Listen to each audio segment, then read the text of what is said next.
In 1942, a genius was born in America. His IQ was higher than most scientists. He studied at Harvard. He became a mathematics professor before most people even started their careers. But decades later, that same genius would become the most hunted bomber in America. For 17 years, he outsmarted the FBI, killed innocent people, and declared war on modern technology. The most shocking part? Some people still believe he was right. This is the story of Ted Kaczynski, the Unabomber. In 1942, a child was born in America. A child so intelligent that many people believed he was destined for greatness. His IQ was reportedly around 170. He skipped grades, solved problems that challenged adults, and entered one of the most prestigious universities in the world while most teenagers were still in high school. But decades later, that same child would become one of the most feared criminals in American history. He would spend nearly 17 years bombing universities, scientists, and technology-related targets. He would launch one of the longest and most expensive manhunts in FBI history. And he would become known by a name the entire world remembers, the Unabomber. But how does a genius become a terrorist? That question begins with a lonely boy named Ted Kaczynski. Ted was born into a working-class Polish-American family near Chicago. His parents weren't wealthy. They weren't connected. They lived an ordinary life. Yet from the moment Ted entered school, it became obvious that he wasn't ordinary. Teachers quickly realized he possessed exceptional intelligence. Schoolwork came effortlessly to him. He consistently outperformed students much older than himself. But while intelligence opened doors, it also created distance. Ted struggled socially. He found it difficult to connect with other children. He spent much of his time alone, living inside a world of ideas and thoughts that few people around him seemed to understand. As he grew older, that isolation only became stronger. At the age of 16, Ted was accepted into Harvard University. For most families, it would have been a dream come true. For Ted, it would become the beginning of a transformation. Harvard was filled with students from wealthy and influential backgrounds. Many came from elite schools and privileged families. Ted came from a very different world. He was younger than nearly everyone around him. He often felt out of place. Back home, he had always been the smartest person in the room. At Harvard, he was surrounded by brilliant minds. For the first time in his life, intelligence alone wasn't enough to make him special. The experience hit him hard. Over time, he became withdrawn and increasingly isolated. He stopped socializing, his grades began to suffer, he spent more and more time alone inside his dorm room. Friends became rare. Conversations became rare. The young genius who had once seemed destined for greatness was slowly falling apart. What Ted didn't know was that someone at Harvard had taken an interest in him. That person was Henry Murray. Murray was one of the most respected psychologists in America. He had spent years studying personality, behavior, and psychological stress. Near the end of his career, he launched an experiment that would later become one of the most controversial studies associated with Harvard University. And Ted Kaczynski became one of the participants. The experiment seemed harmless at first. Students were asked to write essays describing their deepest beliefs, values, and personal philosophies. They poured their thoughts onto paper, their hopes, their fears, their view of the world. What they didn't know was that those essays would soon be used against them. Participants were placed in highly stressful confrontations where trained individuals aggressively attacked their beliefs. Every argument was challenged. Every weakness was targeted. Every emotional reaction was carefully observed and recorded. Students sat under bright lights while researchers monitored their responses. Some participants later described the experience as humiliating and psychologically exhausting. Ted appeared to react more intensely than most. Researchers noted that he showed unusually strong emotional responses during the sessions. Years later, many people would look back at these experiments and wonder whether they played a role in shaping the man Ted eventually became. There is no evidence that the study alone created the Unabomber. Many students participated without becoming violent criminals.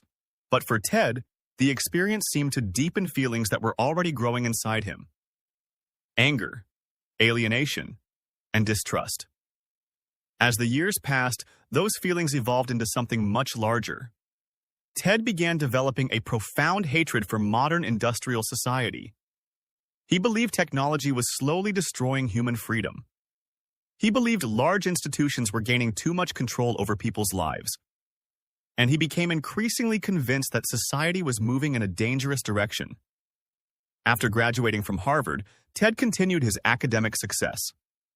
He earned a PhD in mathematics from the University of Michigan. His talent was extraordinary. Soon afterward, he was hired by the University of California, Berkeley. At just 25 years old, he became one of the youngest professors on campus. His future looked incredibly bright, but Ted wasn't interested in the future everyone else imagined for him. He disliked teaching, he disliked academia, and he increasingly disliked the technological world that surrounded him. Then, without warning, he quit. No lengthy explanation, no dramatic farewell. He simply walked away. When family members asked why, his answer revealed how deeply his beliefs had changed. He said he was tired of teaching mathematics to future engineers. To Ted, engineers weren't building progress. They were helping construct a system that he believed would eventually enslave humanity. By now, his decision had already been made. He would reject modern society completely. He purchased a small piece of land near Lincoln, Montana. Together with his brother, he built a tiny wooden cabin deep in the wilderness. There was no electricity, no running water, no modern conveniences, just trees, silence, and isolation. For Ted, it was freedom. For everyone else, it looked like a strange and lonely existence. But inside that small cabin, something dangerous was beginning to grow. A belief that technology wasn't simply a problem, a belief that it was an enemy. And before long, Ted Kaczynski would decide that enemies needed to be fought, no matter the cost. For Ted Kaczynski, life inside the Montana wilderness wasn't an escape, it was preparation. While the rest of America embraced technology, Ted watched from a distance and grew increasingly convinced that modern society was heading toward disaster. From his tiny cabin, he spent years reading, writing, and refining his beliefs. The more he thought about the world, the more convinced he became that technology was humanity's greatest threat. And eventually, he decided that words alone weren't enough. He wanted people to listen. His first attack came in 1978. A suspicious package was delivered to a university. When it was opened, it exploded. The injuries were relatively minor, but the message had been sent. A year later, another bomb appeared. Then another, and another. At first, the attack seemed random. The victims had little in common. Some worked at universities, others worked in the airline industry. A few appeared to have no connection to one another at all, but investigators slowly began noticing a pattern. The bombs were remarkably sophisticated. Each device was handcrafted. Each one carried subtle signatures that suggested they had been built by the same person. The attacker left almost no evidence behind. No fingerprints, no eyewitnesses, no clear motive. The FBI soon realized they weren't dealing with an ordinary criminal. They were hunting a highly intelligent individual who carefully planned every move.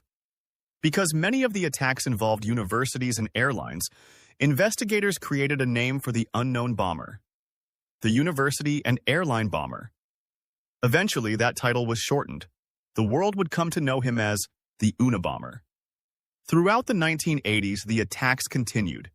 Victims were injured across multiple states.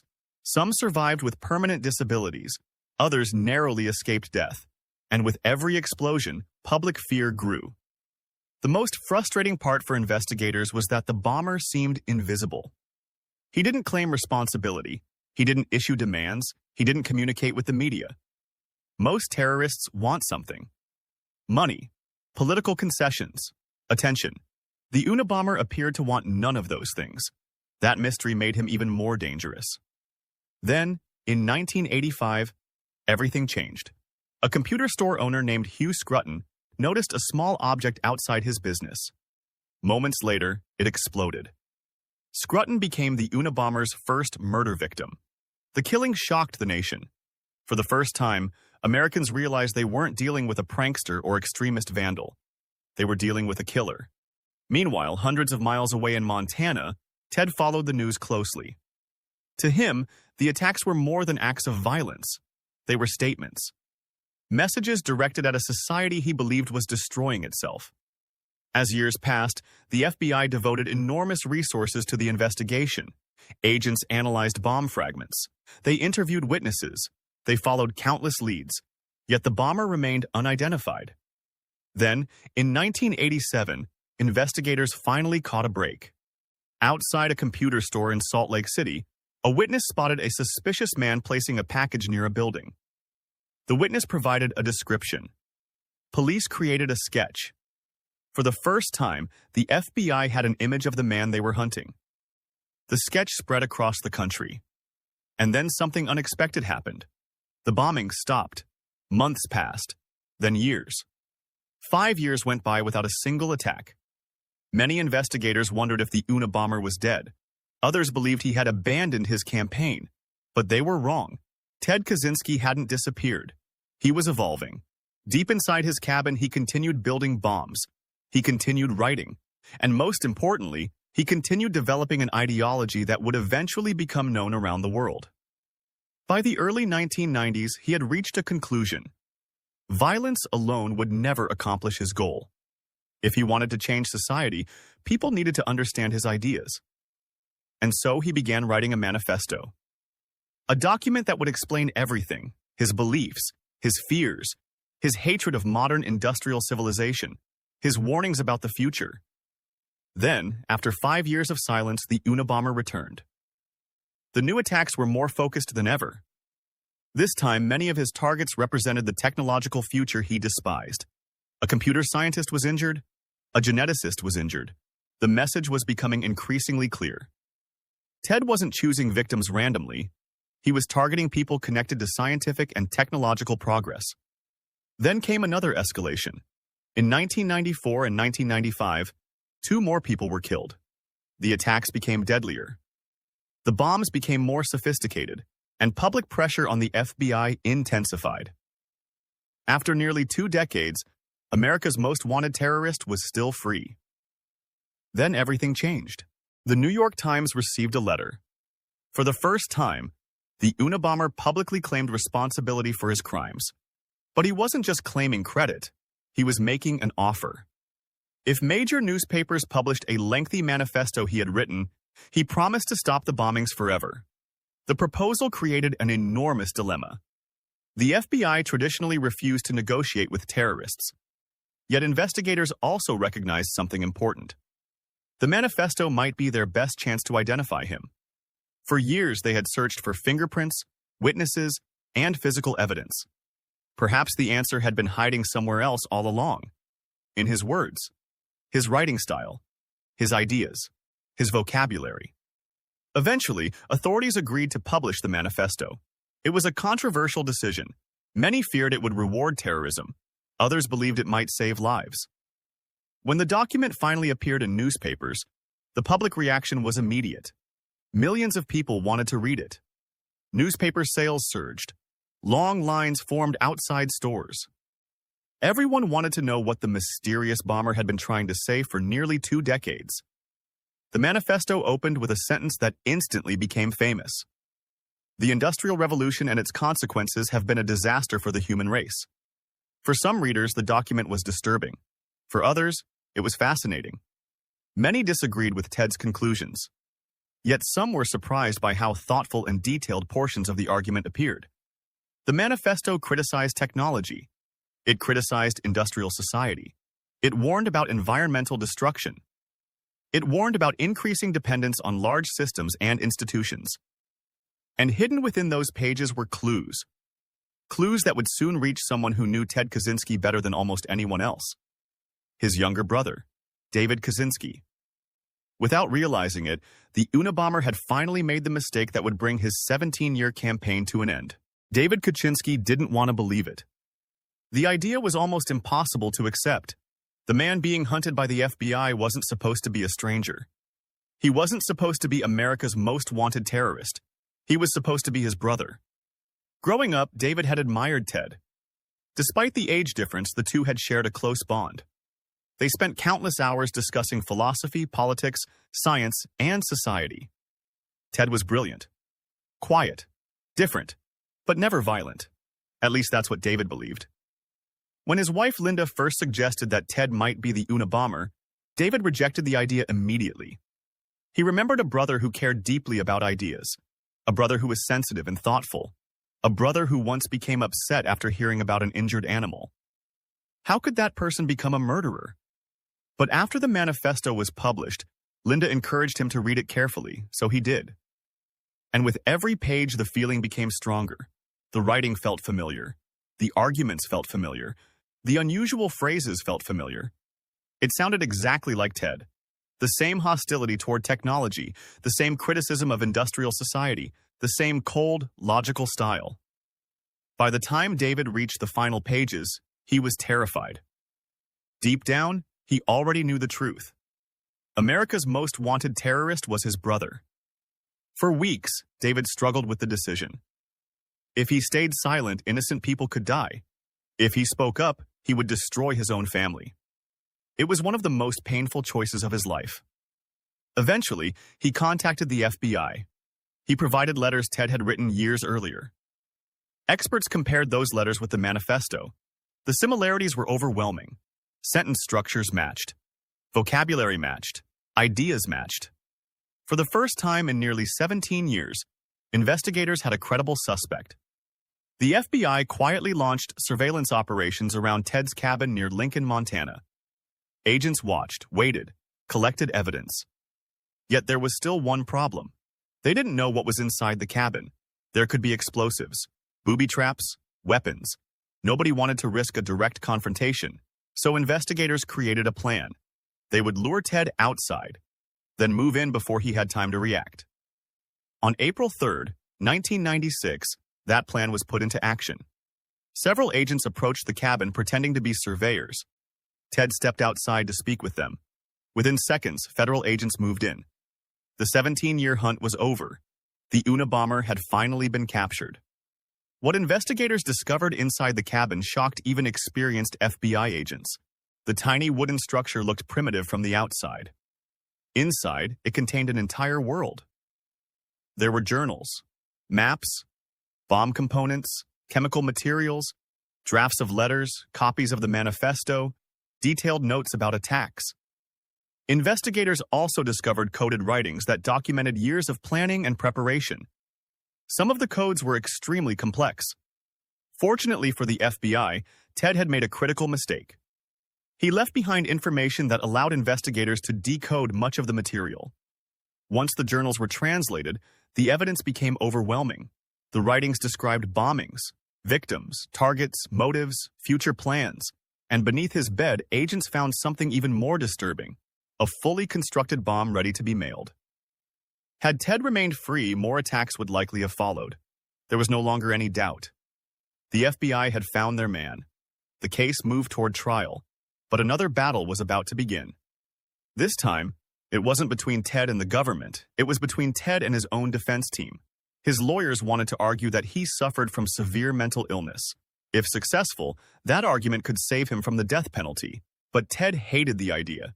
He didn't want people believing he was insane. He didn't want his actions dismissed as madness, because in his mind, that would destroy everything he had tried to say. Ted believed his ideas were rational. He believed his conclusions were logical. He wanted history to view him as a political thinker, not as a mentally ill criminal. The conflict became so intense that he repeatedly clashed with his attorneys. Eventually, rather than risk a death sentence, Ted accepted a plea agreement.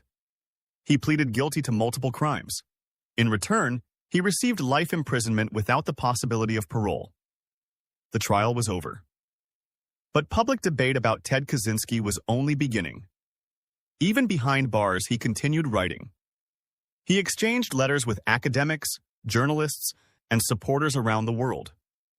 Some people viewed him as nothing more than a terrorist. Others viewed him as a warning. Not because they supported violence, but because some of his criticisms of modern society appeared increasingly relevant. Ted argued that technology was making people dependent. He argued that freedom was gradually being surrendered to larger systems. He warned that surveillance would continue expanding. He warned that people would become increasingly connected to machines. Decades later, many of those concerns remain part of public debate. Today, billions of people spend much of their lives online. Governments and corporations collect enormous amounts of data. Social media influences politics, culture, and behavior. Artificial intelligence is rapidly transforming society. And concerns about privacy, mental health, and technology addiction continue to grow. This doesn't mean Ted was right, nor does it justify his actions. But it explains why discussions about his ideas never completely disappeared. One of the strangest chapters of Ted's life unfolded in prison. Despite spending most of his life struggling with relationships, he began receiving letters from admirers. Some viewed him as a misunderstood genius. Others became fascinated by the mystery surrounding him. Among those correspondents was a woman who eventually became very important to him. The two exchanged letters for years. They spoke during prison visits. Ted even referred to her as his girlfriend. Yet there was a tragic reality to their relationship. They would never truly share a life together. Prison walls made that impossible. Years later, she died from cancer. Not long afterward, Ted himself began suffering from serious health problems. In June 2023, at the age of 81, Ted Kaczynski died in federal prison. His life was over. But the debate surrounding him survived. To some people, he remains a domestic terrorist responsible for murder, fear, and suffering. To others, he remains a deeply troubled genius who identified real problems but chose the worst possible way to respond to them. And that contradiction is what makes his story so fascinating. Ted Kaczynski warned about freedom while taking freedom away from others. He condemned violence within society while committing violence himself. He criticized systems of control while attempting to force people to listen through fear. That contradiction can never be ignored. In the end, the story of the Unabomber isn't simply about bombs.